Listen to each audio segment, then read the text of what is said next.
It was a Monday morning, early spring.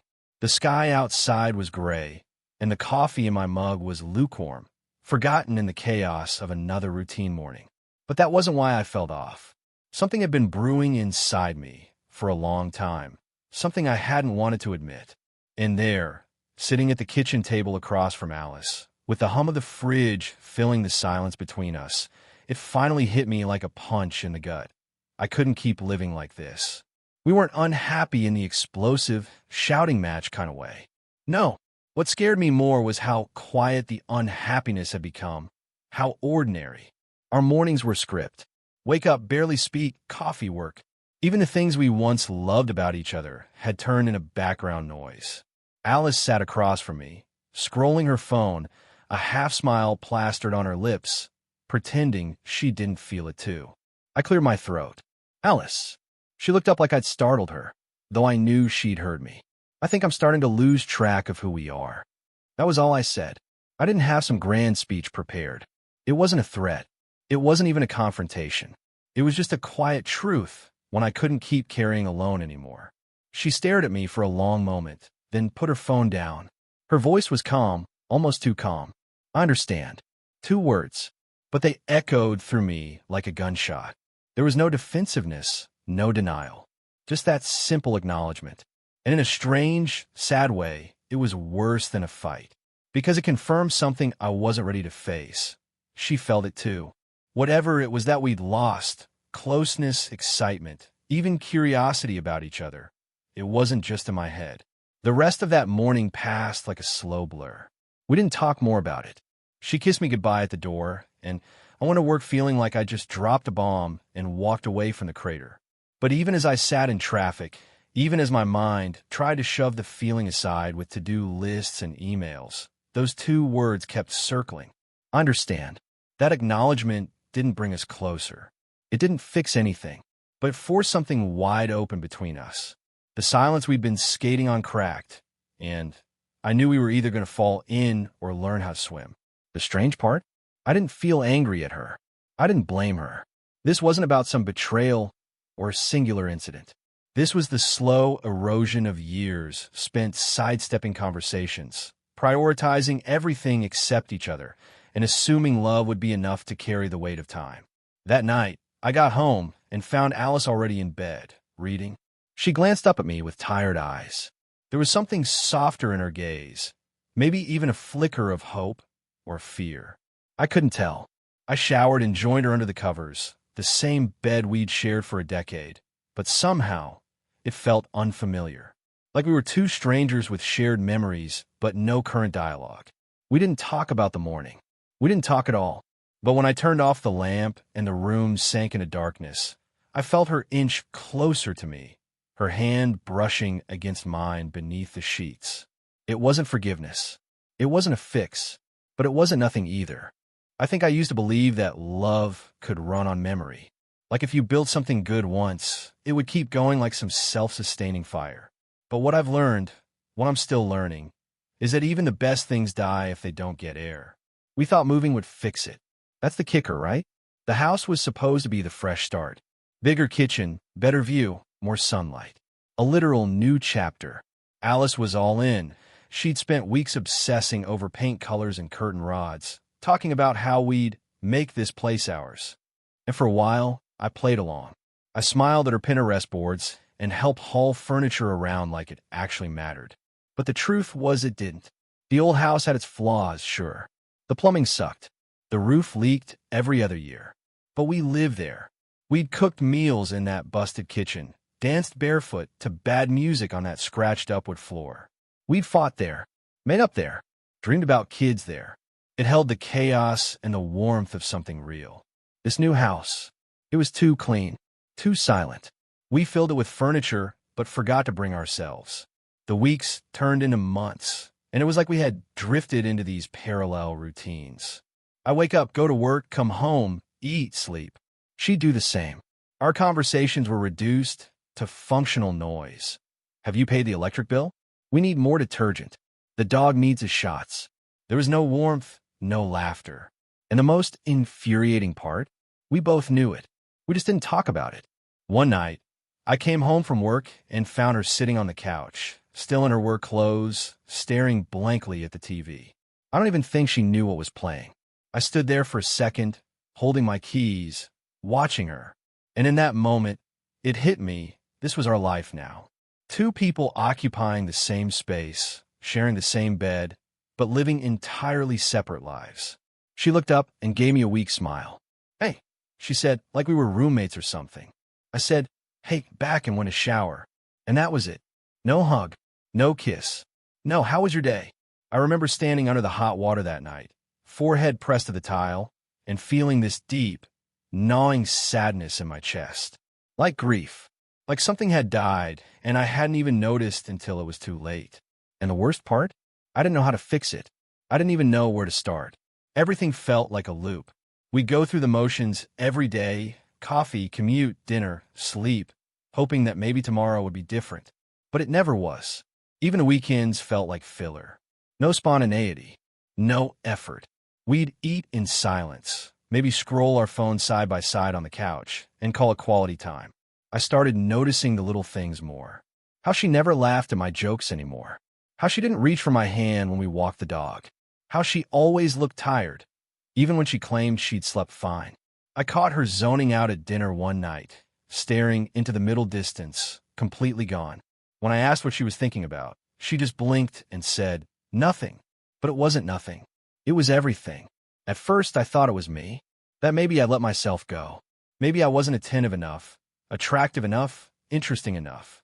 I started working out more, cooking dinner on nights I normally wouldn't, even plan a surprise lunch date. But none of it landed. She appreciated it in the way you appreciate a stranger holding a door open, polite but detached. And then I got angry. Not the kind of anger that explodes, the kind that simmers. That low, quiet burn you carry around because saying it out loud feels too risky, too raw. I resented how she never initiated anything anymore. Not conversations, not intimacy, not even small gestures like leaving a note or sending a random text. I resented how we had this gorgeous new house that looked perfect from the outside, but inside it was just hollow. A pretty box with two people sleepwalking through it. I remember talking to a friend from work, Ben, a guy who'd been divorced twice, and spoke about relationships like war stories. I didn't tell him everything, just enough to hint that things weren't great. He looked at me and said, "Man, when the silence starts to feel louder than the arguments, that's when you're in trouble." That line stuck with me, because that's exactly what it was. Silence. Not peaceful, not comforting, just heavy. Every unsaid word, every sidestepped feeling, just building pressure like a shaken bottle. And eventually, something was going to pop. The part that really messed me up was that I missed her, and she was right there. I missed laughing with her over bad takeout. I missed the way she used to vent about work with this wild, hand-flailing passion. I missed Sunday mornings when we'd read on the couch with her legs draped over mine. I missed feeling wanted, chosen. But instead, we were stuck in this loop. Pretending everything was fine because pretending was easier than facing the truth. We were roommates, not partners. The spark wasn't just gone, it was buried. And neither of us seemed willing to dig it up. It was a Tuesday when it happened. Not that the day mattered much. It wasn't some anniversary or date circled on a calendar. But I remember the sky was clear that evening, the kind of cold blue that almost looks fake. I'd come home from work, tired and irritable, and found Alice curled up on the couch, her legs tucked under her, flipping through a magazine she clearly wasn't reading. We hadn't spoken much the past few days. Just passing comments. "Did you walk the dog? There's leftovers in the fridge." That kind of thing. The silence between us had settled into something oddly comfortable, like furniture that didn't quite fit the room, but you'd lived with it long enough to stop noticing. It was starting to feel like maybe this was just our life now. I poured myself a glass of water and sat down on the other end of the couch, careful to leave space between us. She didn't look up, and then, without warning, she said it, quietly, like she wasn't sure she was allowed to. "Do you ever feel like we just stopped being us?" My first instinct was to brush it off, joke maybe, or give a non-answer like it's just a phase. But something about the way she asked it, genuine, vulnerable, almost frightened, kept me from deflecting. "Yeah," I said after a pause. "Yeah, I do." She finally turned her head to look at me. Her eyes were tired, but not blank like before. There was something searching in them, maybe even a flicker of hope. I don't know when it started, she said, voice barely above a whisper. But it feels like we've just been going through the motions. Like we're keeping the machine running, but no one's driving. I nodded slowly. That was exactly it. Like we'd become maintenance workers in our own marriage, checking the boxes, doing the bare minimum to keep things from breaking down completely, but never actually connecting. I've been feeling it too, I admitted, but I didn't know how to bring it up, or if you even felt the same way. She gave a sad little laugh. Honestly, I thought you didn't care. That stung. Not because it wasn't fair. God knows I hadn't shown much effort lately, but because it was true. I'd withdrawn, gone quiet, built walls she couldn't climb even if she tried. I care, I said finally. I just didn't know how to fix it. There was a long silence after that. Not a cold one for once. More like we were both trying to remember how to speak a language we used to be fluent in. You know what's crazy? She said after a while. I started resenting you for not noticing how distant I felt, but I never actually told you. I sighed. Same. I thought you'd stopped wanting me around. Like I was just here, occupying space. We sat with that. The kind of truth that hangs heavy but honest between two people. The kind that doesn't explode, it just settles in, slow and undeniable. Then she said something I wasn't expecting. I miss us, Tom. I miss how we used to talk, how we used to see each other. I looked over at her, really looked, and it hit me how long it had been since we'd had that kind of eye contact. The real kind, where you're not just looking at someone, but looking into them. I miss us too, I said. That moment didn't solve everything. No grand declarations. No dramatic makeup scene. But something shifted. The wall between us cracked just enough to let in air. And after weeks, maybe months of suffocating in silence, that felt like the biggest step we could take. Later that night, we sat on the back porch together with mugs of tea we didn't even finish. The dog lay between us, snoring gently, and we just talked. Not about bills or errands or house stuff. We talked about how we were feeling, what we were afraid of, how we didn't want to become another couple who loved each other once, but forgot how to show it. She told me she'd been feeling invisible. Like no matter what she did, it didn't matter anymore. I told her I'd been feeling useless. Like she didn't need me or even really want me. Not in the way she used to. We didn't interrupt each other. We didn't fix each other's pain. We just heard it. It wasn't a perfect night. The words were clumsy, the emotions raw. But it was real. And for the first time in a long time, I felt like we weren't just sitting next to each other. We were with each other. When we finally went inside, she reached for my hand.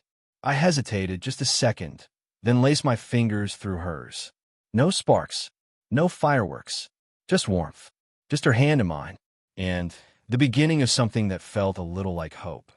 The next morning, I woke up before Alice. That wasn't unusual.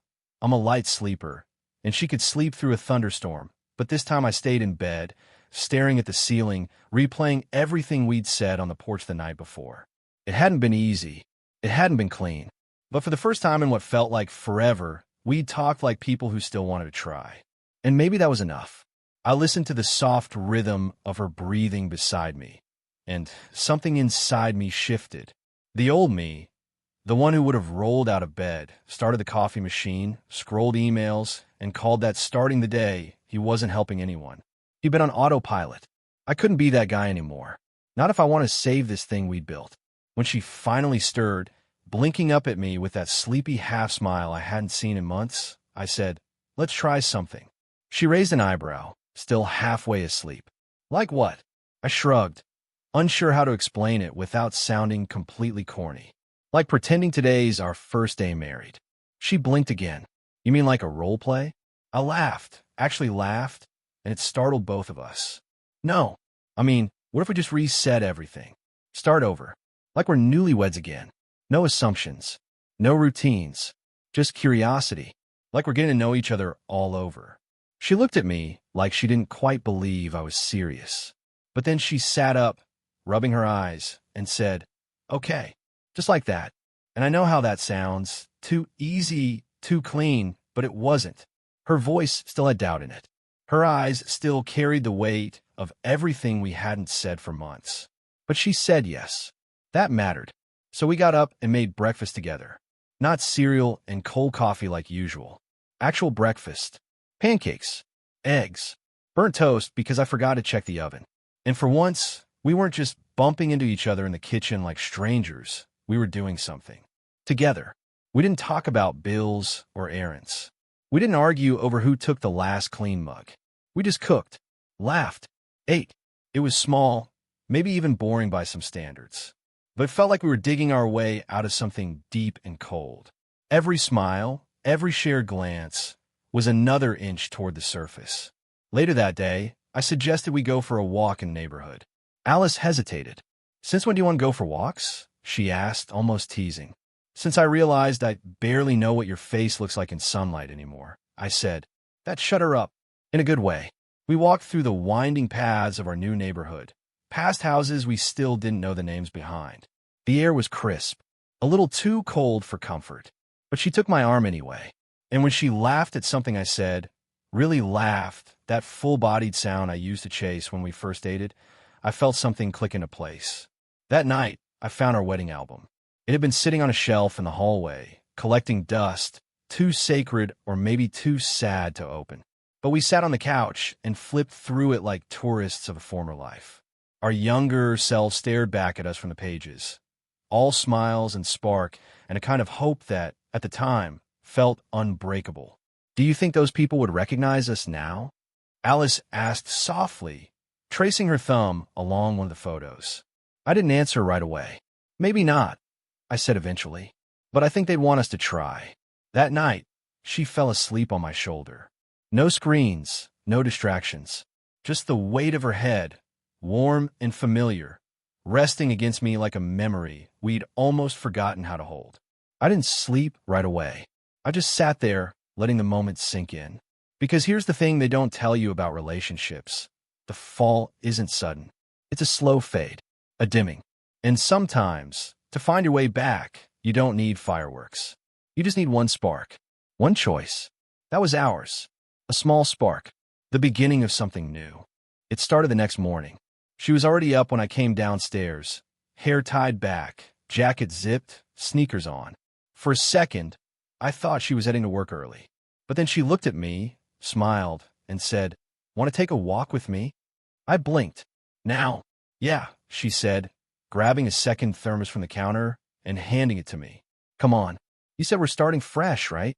I don't know why it hit me so hard. Her standing there in the foyer, waiting for me like it actually mattered.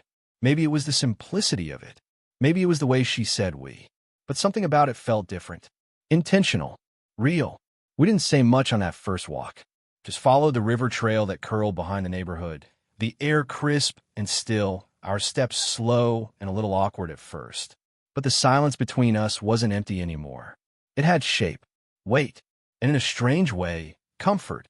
"This used to be our thing," she said, somewhere around the bend where the water widened out. "Remember? We'd get up before the sun and walk, even in the winter." "I remember," I said. "You used to pretend not to be cold, so I wouldn't offer you my hoodie." She laughed, and I swear it warmed something in my chest that had been frozen over for months. We didn't walk far that first morning, maybe a mile or two tops. But when we got back to the house, something felt lighter, not fixed, not healed, but easier to breathe. That night, after dinner, she printed out a calendar and pinned it to the fridge. "We're doing this every morning," she said, "even if it's just 15 minutes. No excuses." I wanted to joke, to say something sarcastic about her becoming a drill sergeant, but instead I nodded. "Deal." And we did it. Every morning. Sometimes in silence. Sometimes talking about nothing, weather, dreams, the weird neighbors with the inflatable flamingos on their lawn. But slowly, those walks became more than just a ritual. They became a rhythm, a space that belonged only to us. It didn't stop with the walks. She started playing music in the kitchen again, low, jazzy playlists that reminded me of our first apartment, back when we couldn't afford a couch and ate dinner on the floor. I catch her dancing while stirring a pot of pasta, shoulders swaying, lips mouthing the words like no one was watching. And for once I did watch. I let myself admire her again, not out of obligation or nostalgia, but because I wanted to, and I started showing up more. Not just physically, not just being home, but actually showing up, asking how her day was and actually listening, noticing when she looked tired, making her coffee before she asked. Little things, quiet things, but they added up. One night, she made a point of sitting next to me during a movie, not at the other end of the couch, not scrolling on her phone, just next to me, her head resting on my shoulder like it used to. Do you think it's really possible to fall in love with the same person twice? She asked, barely louder than the hum of the credits. I didn't answer right away. Then I said, I think we forget how easy it is to stop trying and how hard it is to start again. But yeah, I think it's possible, if both people really want it. She didn't say anything back, but she reached for my hand and laced her fingers with mine. And that said enough. After that, we started leaning into things we'd let fade. Friday nights became stay in and cook together nights. Phones down, music on, just us fumbling through recipes and laughing when something burned. One Friday, we tried homemade sushi and completely ruined the rice. We ended up ordering pizza and eating it on the kitchen floor. It felt more honest than any restaurant table could have. Sundays, we started going to the farmer's market again. It was something we used to do back when life felt simpler. Now we did it without talking about why. Just grabbed our canvas bags, strolled past the booths, and bought things we probably didn't need. Jars of jam, handmade soap, fresh bread still warm from the oven. It wasn't always easy. Some days we still drifted, still snapped at each other over stupid things like dishes or who forgot to close the garage. But the difference was we didn't let fester. We'd talk, apologize, reset. The house started to feel warmer again, not because of the thermostat, but because we were showing up, turning toward each other instead of away. And little by little, those new habits stopped feeling like effort. They started feeling like us. One morning, about 3 weeks into walking routine, she stopped along the trail, pointed to the water, and said, "Look at that." I followed her finger and saw a pair of ducks paddling across the river, perfectly in sync, side by side. "Teamwork," I said. She smiled. "No, partnership,"